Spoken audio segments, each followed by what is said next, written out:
자, 오늘은 지난 시간 이어서 107쪽 문장의 짜임. 지금 몇 쪽이야? 137?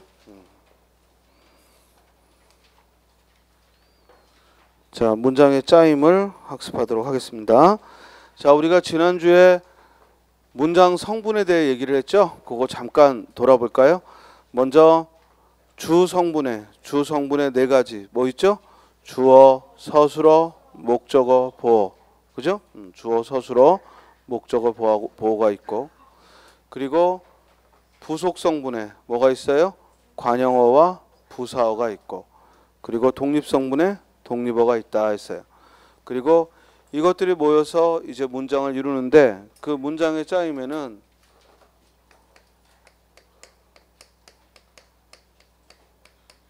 우리가 주어 서술어를 그냥 S와 V로 표시를 해봅시다. 사실은 우리말에는 V라고 표시하면 안 되죠. 왜냐면 동사만이 아니라 형용사도 서술어가 되고 명사문도 서술어가 되니까, 엄밀하게 말하면 올바른 그런 약자는 아니지만 그냥 서술어라고 표현을 하자고. 그러면 주어 서술어가 이렇게 한 번만 관계를 가지면 이걸 뭐라고 불러요? 혼문장이라고 불러요. 혼문장. 그죠? 혼문장이라고 부르고, 이제 이 주어 서술어 관계가 두 번 이상 이루어지면 이걸 견문장이라고 불러요. 영어에서는 단문과 복문이라는 일본식 용어를 쓰지만, 그 단문 복문이라는 용어는 미국 문법에도 없는 용어라고 하더라고. 일본에서 만든 말인데 그대로 가져왔다고 하고, 그 영어로는 뭐라 하니? 단문을? 너무 어려운 질문이지? 그래서 혼문장, 즉 서술어가 한 번 등장하는 걸 혼문장이라 하고, 그죠? 그리고 서술어가 두 번 이상 등장하는 걸 뭐라 해요? 견문장이라고 해요. 자, 문제는 이 견문장이 다시 두 가지 종류로 이루어집니다. 견문장이 하나는 주어 서술어, 그리고 다시 주어 서술어, 이렇게 이어져 있어요. 그러면 이걸 그대로 이름을 가져와서 뭐라고 불러요? 이어진 문장이라고 불러요. 반면에 또 하나는 어떤 문장이 주어와 목적어와 서술어가 있는데 그 목적어에 문장이 들어가 있는 거예요. 또는 그 주어에 다른 문장이 들어가 있는 거예요. 또는 서술어에 다른 문장이 들어가 있는 거예요. 이럴 때 우리는 이 들어가 있는 문장을 안긴 문장이라고 하고, 이걸 안고 있는 전체 문장을 뭐라고 불러요? 아는 문장이라고 불러요. 그렇죠? 자, 이론은 별거 아니에요. 이렇게 구별이 지어지고, 다시 이어진 문장은 의미에 따라서 우리 앞에 오는 문장이니까 전절이라고 부르고, 뒤에 오는 문장을 후절이라고 부르는데, 이 전절과 후절이 이어져 있단 말이야.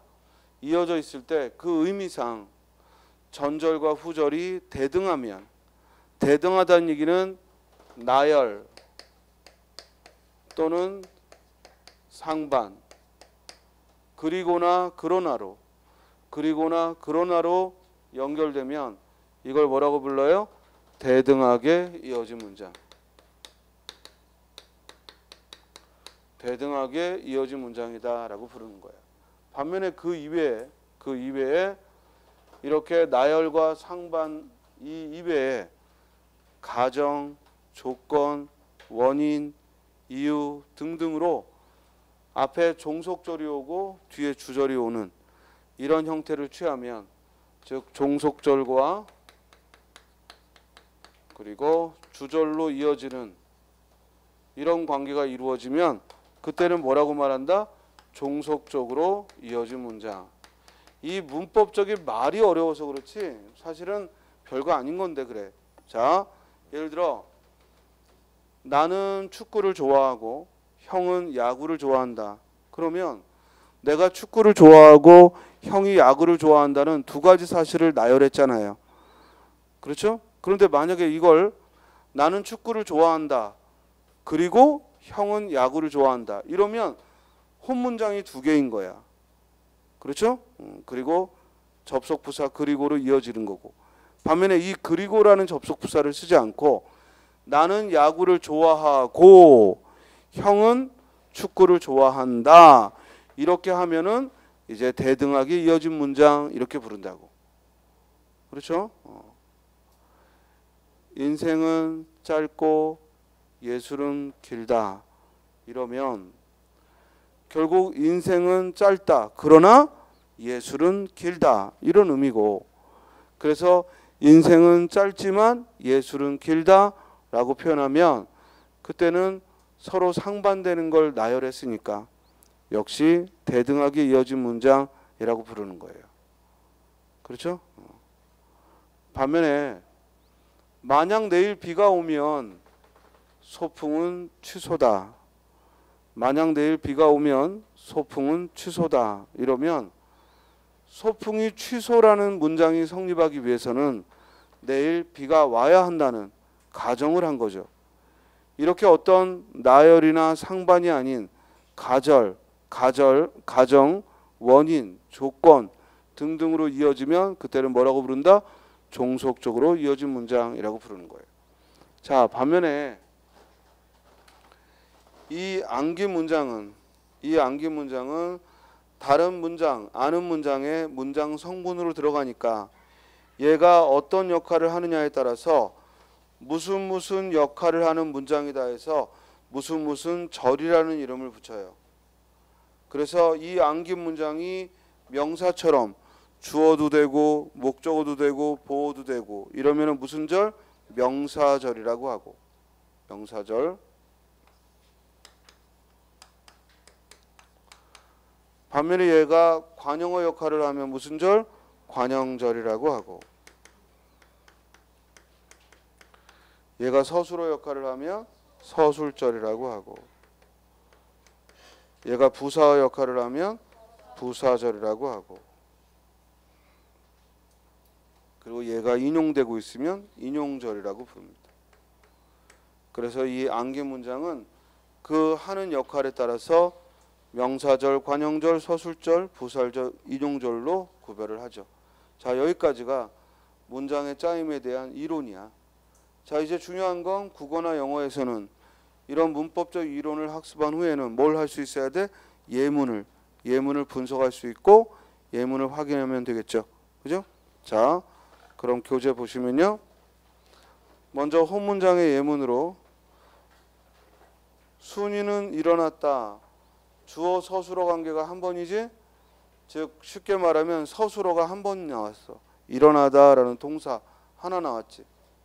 자, 여기에 부사어를 넣어서 순이는 아침에 일찍 일어난다라고 하더라도 이는 부속성분을 통해서 꾸미는 말을 통해서 문장이 길어졌을 뿐이지 서술어는 그대로 뭐야?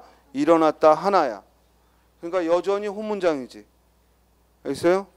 또 철수가 공을 던진다. 이때 던지다라는 동사가 목적어를 취하고 서술어가 한 번 나왔어. 이걸 철수가 그 공을 멀리 던졌다 하고 그라는 관용어와 멀리라는 부사어를 넣어도 서술어는 여전히 하나니까 즉 홈문장임은 변함이 없죠. 이해돼요? 자, 여기서 만약에 왼쪽에 순이는 일어났다라는 말을 순이는 아침에 일찍 일어났다 이렇게 쓰면 우리가 문법적으로 뭐라고 하냐면 확장된 문장이라는 표현을 써요. 확장된 문장.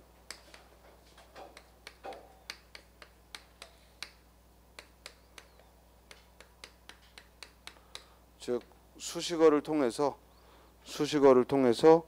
확장된 문장이다.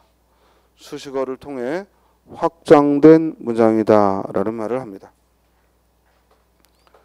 철수가 공을 던진다. 여기서 그라는 관용어와 멀리라는 부사어가 들어가서 역시 문장을 확장한 거야.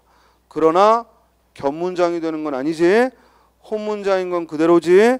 아무리 문장이 길어져도 서술어가 한 번만 등장했다면 그건 홈문장이다 이 뜻이에요. 그 얘기를 지금 하는 겁니다. 또 철수가 어른이 되었다. 자, 문장 선문 분석하면 철수가 어른이 되었다. 서술어가 뭐야? 되었다. 서술어 되다가 나오면 반드시 뭐가 나와야 돼? 보호가. 보호가 뭐야? 어른이. 그리고 주어는 뭐야? 철수가. 항상 시험장에서 문장 성분을 분석해야 하면 서술어부터 보는 거야. 그렇죠? 절대 주어부터 찾거나 목적어부터 찾지 말고 항상 서술어부터 찾아. 왜냐하면 우리말에서 서술어는 생략되는 주어는 생략되는 경우가 많기 때문에 주어부터 찾으려 들면 안 되고 서술어부터 항상 찾는 거야. 그리고 사실 완전한 문장이란 그 서술어가 요구하는 문장 성분이 갖추어지는 거야. 그래서 우리가 지난주에 뭐 배웠어? 서술어의 자릿수라는 거 배웠잖아. 기억나요? 서술어의 자릿수라는 거 배웠잖아. 그래서 서술어가 주어 하나만 요구하면 몇 자리 서술어? 한 자리 서술어. 주어 이외에 목적어나 보어나 부사어를 요구하면 뭐야? 두 자리 서술어. 그리고 주어와 목적어와 부사어를 모두 요구하면 세 자리 서술어라고 했지. 그렇죠? 자, 따라서 철수가 어른이 되었다라는 문장에 헌 옷이 새 옷이 되었다 하는 문장을 보면 이때 헌은 관형사죠. 새도 관형사고 절대 용언이 아니라 관형사야. 그러므로 이 관형사가 관형어가 되어서 문장이 길어졌지만 여전히 서술어는 되었다 하나니까 호문장인 거다 이 말이죠. 반면에 겹문장을 봅니다. 먼저 이어진 문장에는 그 전절과 후절을 이어주는 어미를 연결어미라고 하죠. 연결어미로 이어져 있을 때 대등적 연결어미로 이어지면 대등하게 이어진 문장, 종속적 연결어미로 이어지면 종속적으로 이어진 문장인데 연결어미의 종류에 따라 이어진 문장의 종류가 결정되는 게 아니라 앞뒤 문장의 의미에 따라서 적절한 연결어미를 쓰는 거야. 자, 무슨 말이냐면 앞뒤 문장이 대등하게 이어지니까 대등하게 이어진 문장이지 연결어미 고가 왔다고 무조건 대등하게 이어진 문장이 아니라고. 알겠어요? 그러니까 대등적 연결어미 외우는 거 필요 없고 종속적 연결어미 외우는 거 필요 없어.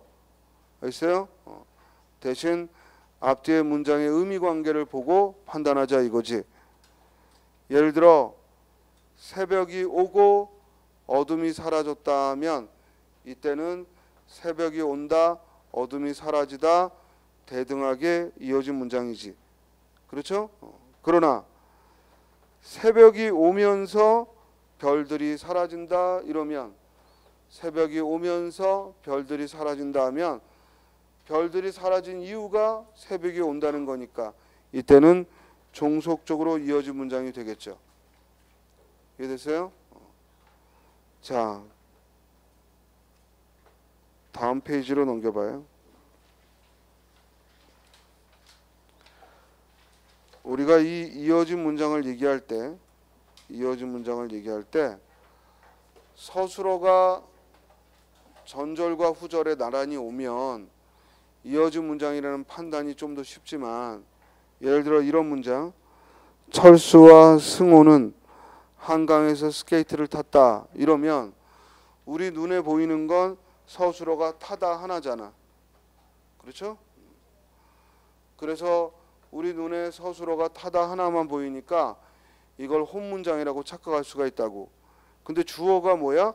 철수와 승호 둘이 나왔고 이는 각각 철수가 한강에서 스케이트를 탄다도 되고 승호가 한강에서 스케이트를 탄다도 되니까 결국 공통된 서술어를 한 번만 쓴 거지.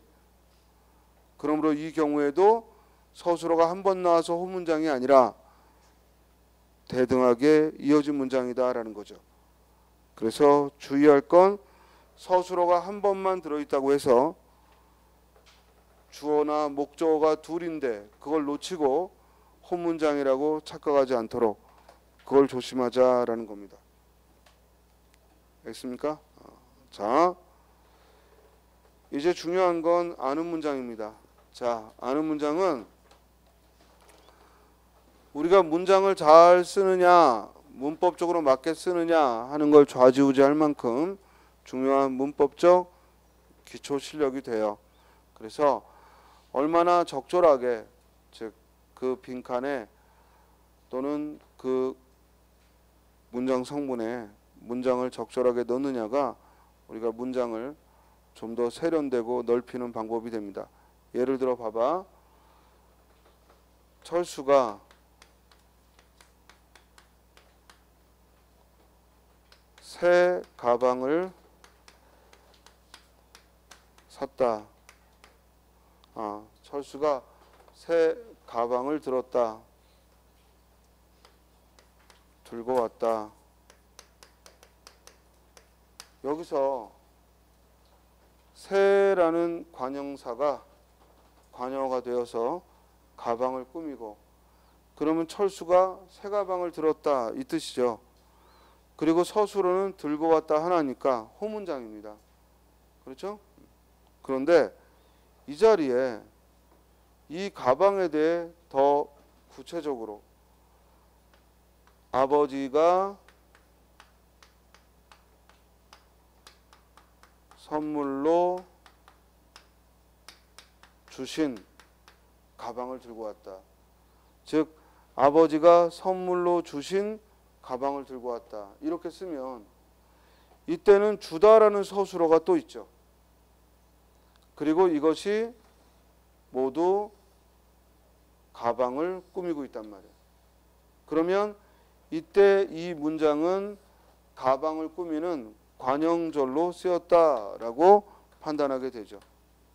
됐어요? 그래서 이와 같이 어떤 문장이, 사실 이 문장은 두 개야. 철수가 가방을 들고 왔다고, 두 번째는 아버지가 철수에게 가방을 선물로 줬다는 거야. 그렇죠?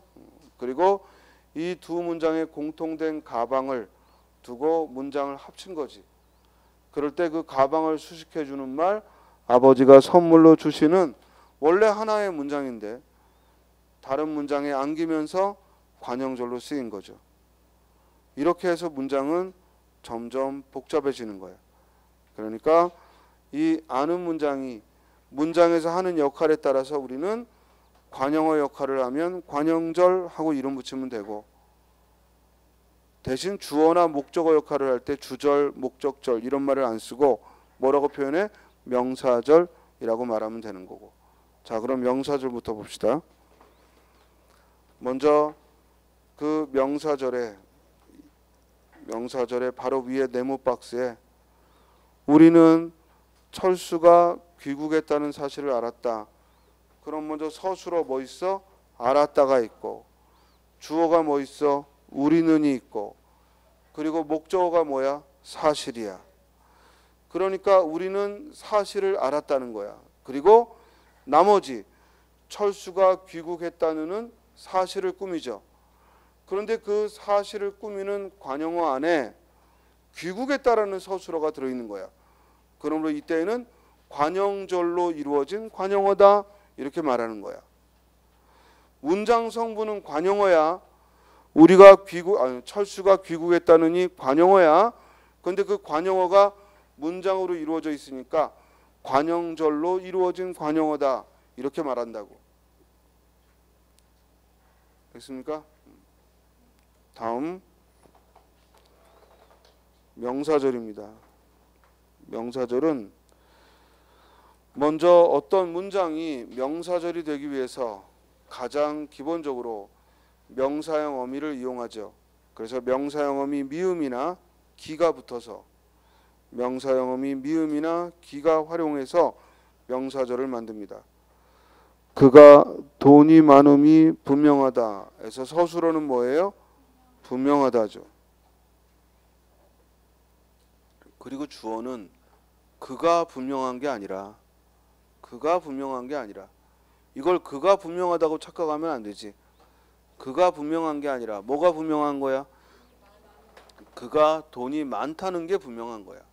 그러면 밑줄 친 그가 돈이 많음이 명사절로 주어 역할을 한 거죠. 알겠어요?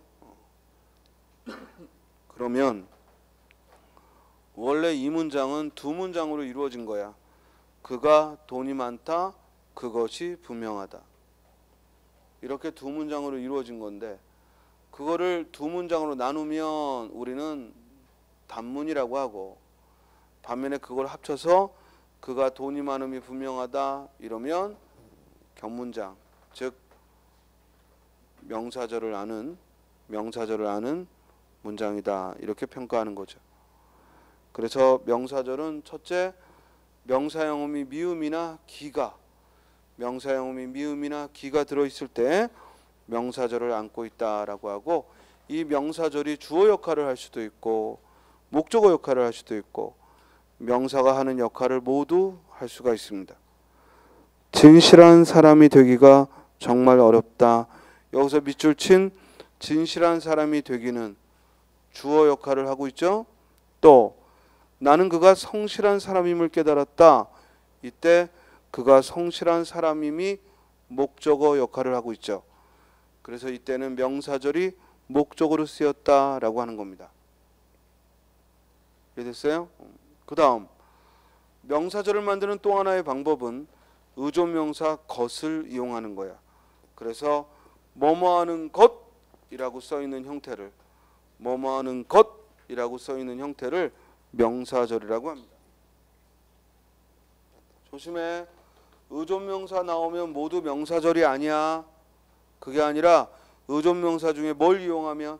것을 이용하면, 뭐뭐하는 것하고 이용하면 이를 명사절을 아는 문장이다 라고 하는 거야.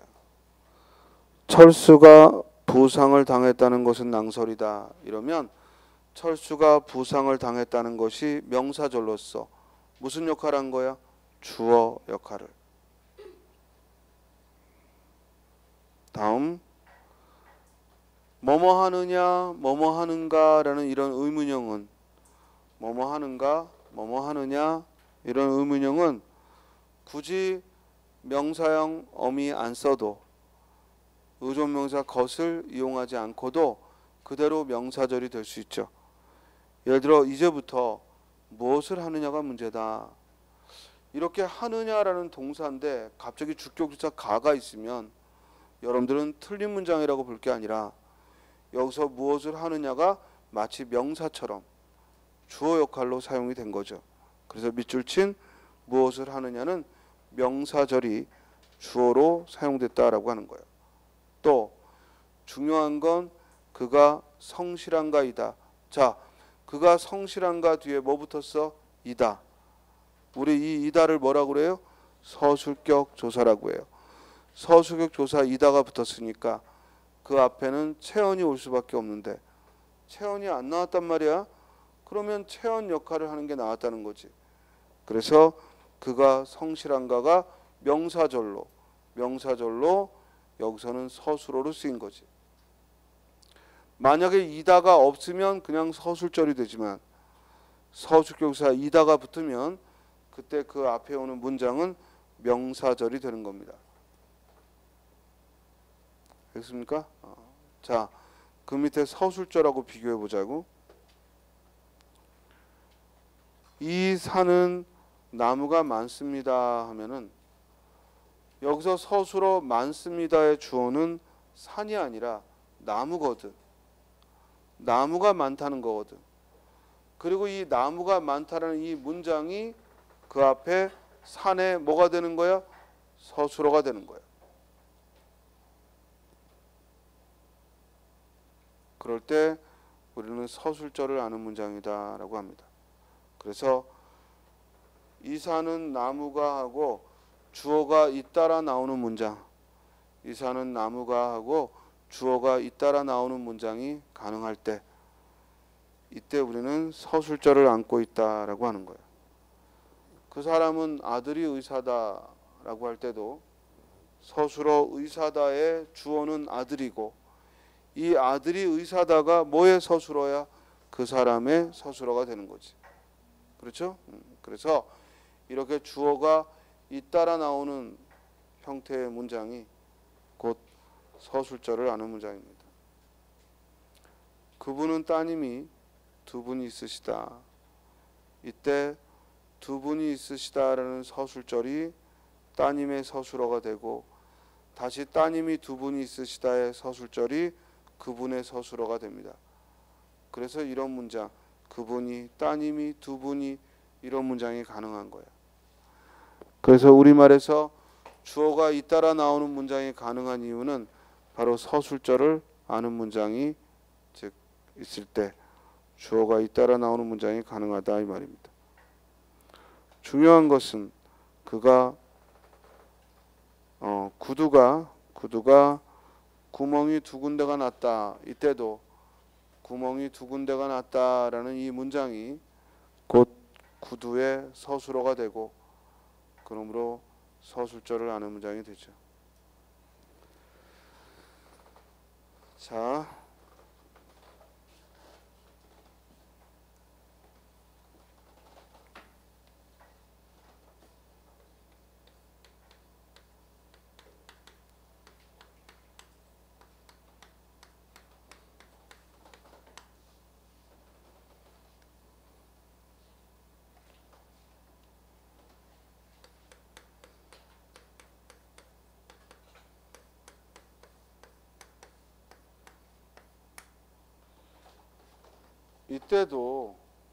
이때도 중요한 것은 그가 서술어가 잇따라 나오죠.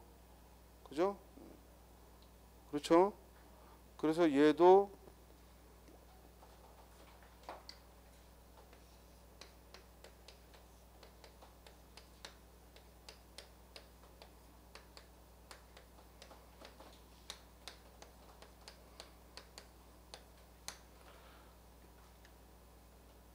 그 사람은 아들이 의사다 하고 얘도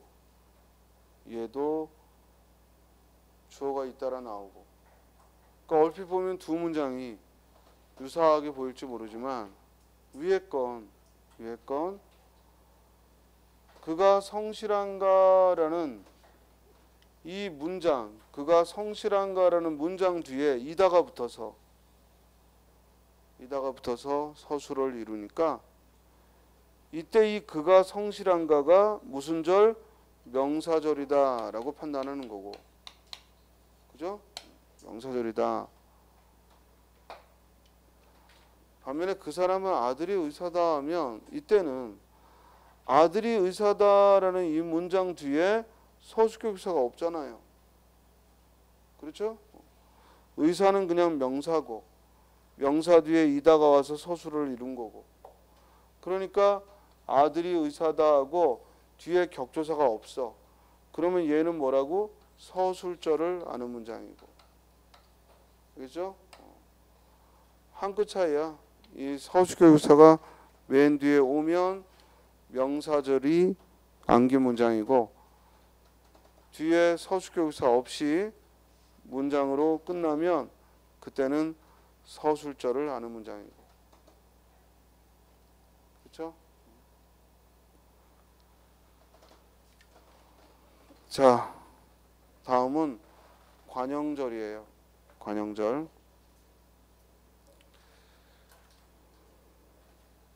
우리가 관형절은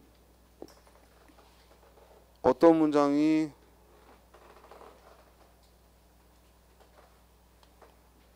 관형어 역할을 하는 거니까 어떤 문장이 관형어 역할을 하는 거니까 관형용음이 뭐야? 니은이나 또는 리을이 반드시 등장하게 되죠. 그죠? 우리가 니은 리을을 일컬어 뭐라고 불러요? 관형형 어미라고 불러요. 그래서 관형절은 찾기가 어렵지 않죠. 그래서 관형형 어미 니은 리을이 오는 거예요. 자, 전부 펜 들어. 펜. 쓰든 안 쓰든 펜 들어. 아무거나. 뭐 필기하기 싫으면 안 해 좋은데 안 졸려면 일단 펜 들어요. 얘네들이 오늘따라 더 심하네. 펜 들어. 펜 들고 그리고 뭐든 견뎌보려고 애를 쓰라고. 지금이 딱 여러분들 시험장에서 시험 끝나기 직전이야. 됐어요? 시험장 입실이 9시 반, 시험이 10시부터 11시 40분까지. 결국 요 시간 동안 버텨야 돼요. 죽어다 깨나도. 됐어요? 그러니까 이게 훈련이 안 되면 공부 아무리 하면 뭐해. 가서 눈 똑바로 뜨고 정신 차리고 문제를 봐야 되는데 졸린데. 시험 볼 때 졸릴 리가 없습니다 하겠지만 머리가 안 돌아가. 알겠어요? 평소에 알던 것도 물론 긴장해서 잠은 안 올지 몰라. 그러나 머리가 팽팽 안 돌아간다고.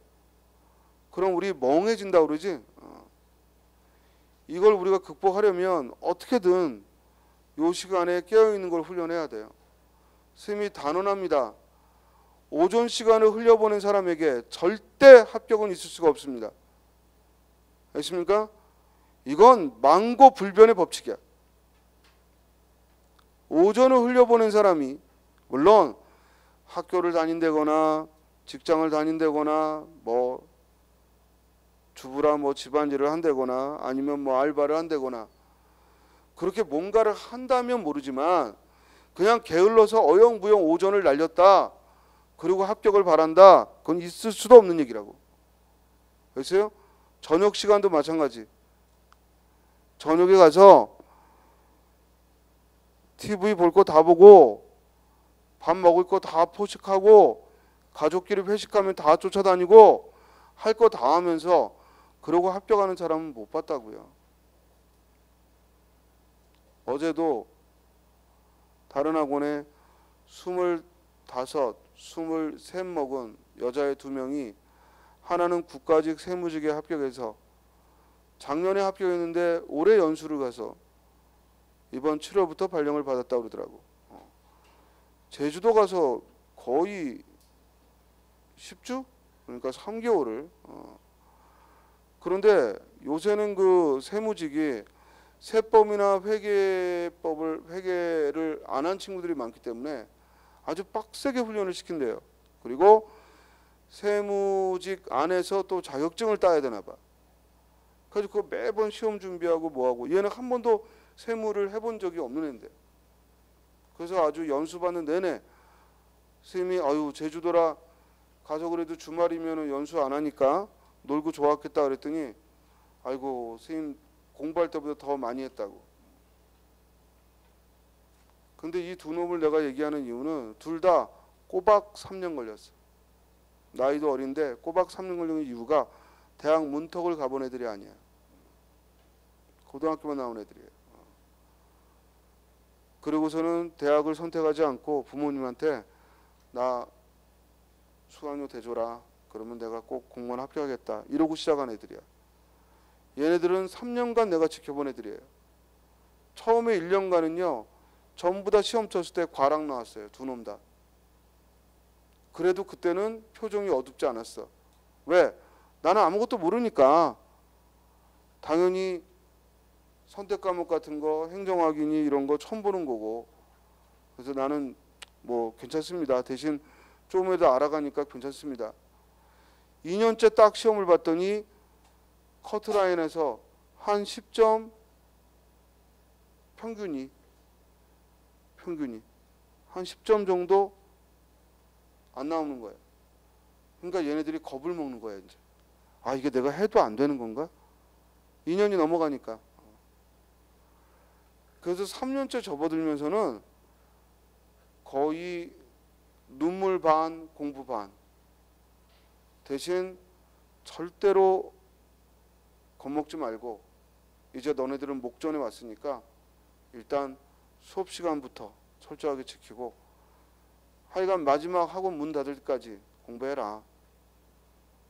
그래서 한 친구는 작년에 그리고 한 친구는 올해 두 놈이 함께 공부 시작했는데 그렇게 붙었어요. 그러니까 하나는 2년 반 조금 안 되고 하나는 3년 꽉 채워서. 그래도 두 놈 다 아직 어리니까 부모님들이 좋아가지고 둘 다 또 큰 놈이래. 장녀래요. 부모님들이 또 할머니 살아계신 분은 할머니가 그냥 양농 가서 우리 손녀 공무원 됐다고 자랑하고. 두 놈이 얼굴이 확 폈어요. 불과 몇 달 전에 볼 때하고는 달리 얼굴이 환해졌어. 그리고 자기들이 고생했던 것, 힘들었던 것, 그런 거 떠올리면서 기특하게도 무슨 말을 하냐면, 선생님 제가 공부하면서 정말 눈물 콧물 쏟고 3년 동안 있는데 마지막 3년 그 한두 달 시험 보기 전에가 제일 힘들었어요. 너무 무섭고 이번에 떨어지면 부모님한테 면목도 없고, 이건 뭐 거의 뭐 대학 4년 공부하는 거나 마찬가지니까 어떡하나.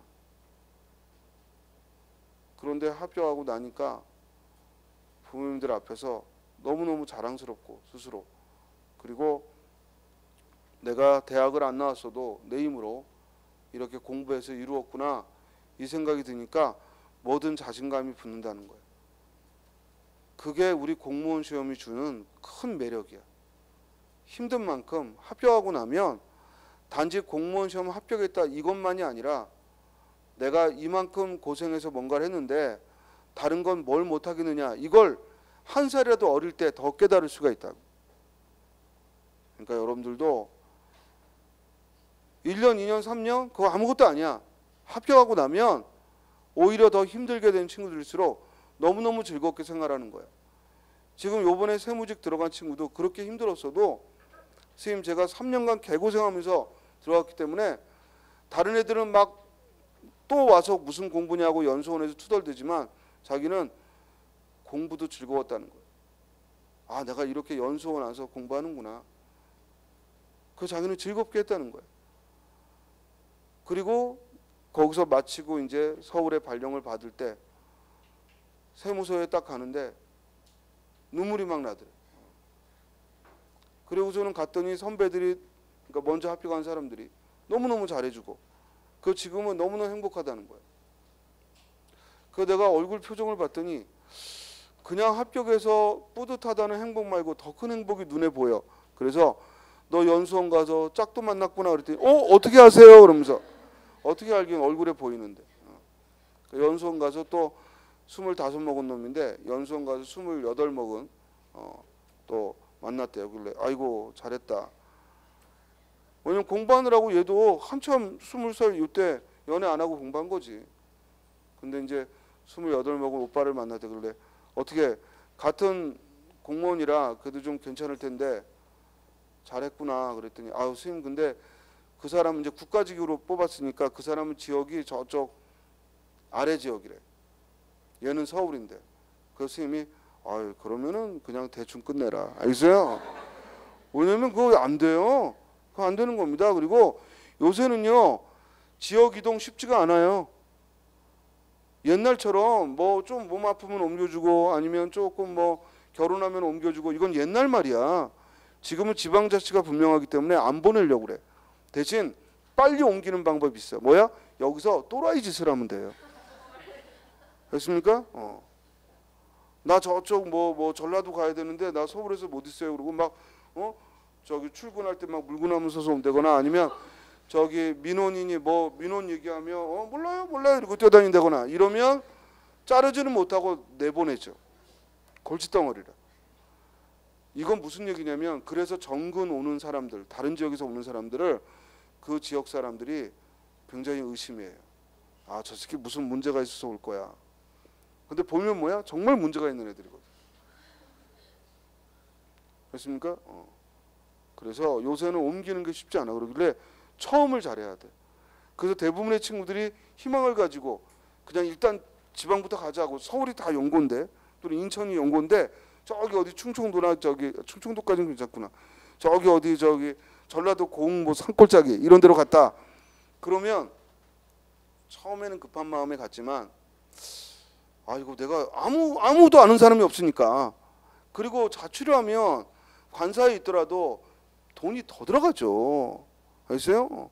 그러니까 이모저모 그렇다고 또 여기서 좋은 놈 하나 또는 좋은 여자 하나 만나야 되는 그게 예상처럼 돼?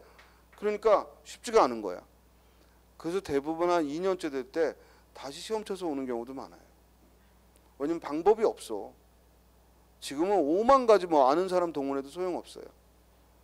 아주 운 좋게 이쪽에도 자리가 비고. 그러니까 무슨 말이냐면 인천에서 전라도 가고자 하는 애와 전라도에서 인천 가고자 하는 애하고 서로 경력과 직급과 하는 일이 유사하면 그때는 바로 돼. 근데 그거는 하늘의 별 따위 같은 경우거든. 그러니까 요새는 결혼해도 잘 안 옮겨져요. KTX가 있기 때문에. 알겠어요? 그래서 KTX로 2시간이면 대구 가고 2시간이면 광주 가는데 그게 되냐고. 그래서 처음에 신청할 때 잘하고 그렇게 해야 되지 않을까 싶어요. 그리고 하여튼 합격하고 나면 애들이 얼굴도 환해지고 여자애들은 예뻐지고 남자애들은 멋있어지고 왜냐면 자신감이 붙으니까. 그런데 걔네들은 선생하고 공부를 했던 아니라 거짓말을 못 하잖아. 정말 딱 3년 걸린 애들이야. 2년 반 3년.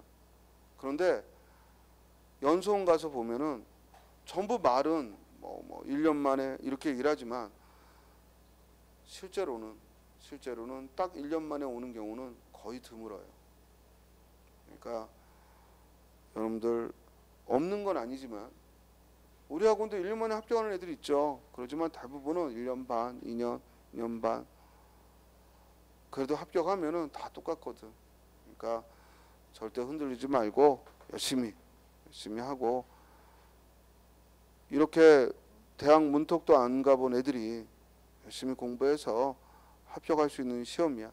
그러니까 대학 문턱이라도 가본 친구들은 좀 더 힘을 내야겠고 그리고 또 20살 애들보다 좀 더 나이가 있다면 그만큼 숙련된 그런 태도로 그런 애들보다 훨씬 덜 흔들리게 되거든. 그러니까 더 분발하고 해서 이 여름을 잘 견디면 돼요. 그러면 겨울은 금방 이제 내년도 뭐 한댄다 하고 금방 넘어가. 그리고 다시 한 번 말하지만 올해 하반기에 지금 각 지방자치단체마다 함께는 아니더라도 일부 시험을 칠 수 있기 때문에 우리가 그건 이제 기회를 내가 열심히 준비했던 사람의 기회가 오는 거니까 그건 이제 왔을 때 잡으면 되는 거고 일단은 분발하고 열심히 하기 바랍니다. 자, 관영절을 보겠는데 이 관영절은 얘가 쉬운 게 뭐냐면 반드시 관영절은 그 맨 끝에 서술어가 뭐로 끝나요? 니은 또는 리을로. 니은 리을을 뭐라고 부른다고? 관영형 어미라고 부르는 거예요. 자, 그런데 예문에 긴 관영절, 짧은 관영절이 있는데 긴 관영절은 완전한 문장 뒤에 는이 오는 거고 짧은 관영절은 니은 리을로 끝나는 거라 이건 의미 없는 얘기입니다. 자, 예문 보면 나는 그가 죽었다 하고 문장 끝났잖아. 그리고 는 소문을 들었다. 그러니까 이거 짧은 관영절이야, 긴 관영절이야? 긴 관영절이지. 그렇죠? 또 우리가 철수를 돕자는 역시 긴 관영절. 반면에 그가 애쓴 안 끝났지 문장? 그러므로 관형형음이 니은으로 끝났으니까 짧은 관영절. 또 나는 내가 직접 그를 만난 기억이 없다. 역시 짧은 관영절. 그래서 긴 관영절, 짧은 관영절은 의미 없는 얘기고 자 이제 중요한 건 관계 관영절과 동격 관영절이야.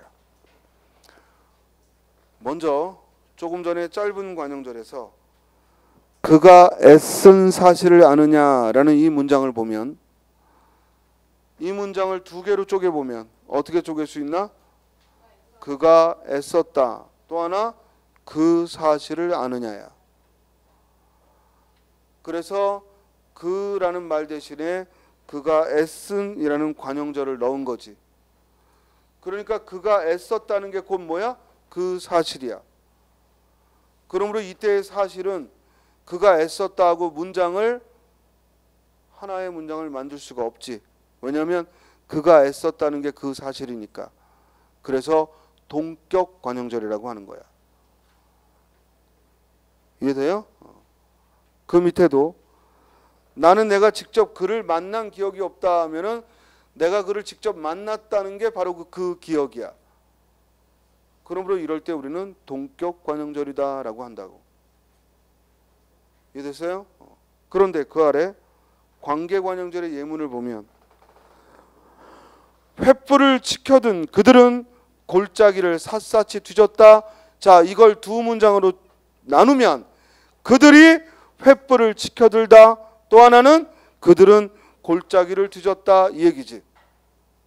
그러니까 횃불을 지켜들다의 주어가 뭐가 돼? 그들이 되지. 이렇게 그 꾸밈을 받는 체언이 관용절에서 문장 성분으로 주어가 됐든 목조가 됐든 부사어가 됐든 문장 성분으로 작용을 하면 이걸 우리는 무슨 관용절? 관계 관용절이라고 한다. 이해됐어요? 그러면 횃불을 지켜든 이라는 말에는 뭐가 생략된 거다? 주어가. 그 주어가 그들이 되는 거지. 또 그 아래 내가 어제 산 책은 생물학 서적이었다. 내가 어제 산 책은 생물학 서적이었다. 그럼 내가 어제 산이 책을 꾸미고 있고 그럴 때 이 책은 내가 어제 사다의 목조가 될 수 있죠. 그러므로 관계 관용절이고 관계 관용절에 생략된 성분은 뭐다? 목적어다. 목적어다라고 말하는 거지. 이해됐어요? 내가 어제 책을 산 서점 이래버리면 내가 어제 책을 산 서점 이래버리면 그 가로 안에 썼듯이 서점에서 사다 하고 부사어로 이어질 수가 있죠. 이러면 관용절에 생략된 성분은 그럼 뭐라고 대답하면 돼? 부사어라고 대답하면 되는 거예요. 자, 관계 관용절과 동격 관용절의 구별은 매우 중요하다. 됐습니까? 뒤로 넘기면 그가 귀국했다는 사실을 알고 있느냐? 이때 그가 귀국했다는 게 사실을 꾸미지? 그러므로 이때의 사실은 그가 귀국했다 문장을 만들 수가 없어. 대신 그 사실이 그가 귀국했다는 거지. 그러니까 무슨 관용절? 동격 관용절이 되는 거지. 또 그가 우리를 도와준 일을 잊지 맙시다. 이럴 때 그가 우리를 도와주었다는 것이 바로 그 일이고 그러므로 동격 관용절이 쓰였다라는 겁니다. 이해됐어요? 자, 부사절은 뭐뭐 없이, 뭐뭐와 같이, 뭐뭐와 달리 이와 같이 부사어 뭐뭐 없이, 뭐뭐와 같이, 뭐뭐와 달리 이게 사용될 때 부사절을 아는 문장이다. 이렇게만 기억하면 우리 시험은 통과할 수 있어. 너무 그 이상 깊이 가지 말고 부사절을 아는 문장은 반드시 뭐뭐 없이, 뭐뭐 같이, 뭐뭐와 달리, 뭐뭐 듯이 이런 표현들이 왔을 때 부사절을 아는 문장이다. 더 넓히지 말고 이렇게 학습하면 됩니다. 내가 도움 없이 그 문제를 해결할 수 있겠니? 이럴 때 도움 없이라는 말이 부사절. 그녀는 동생과는 달리 마음이 착하다. 이때 동생과는 달리 부사절을 아는 문장이다 라고 하는 겁니다.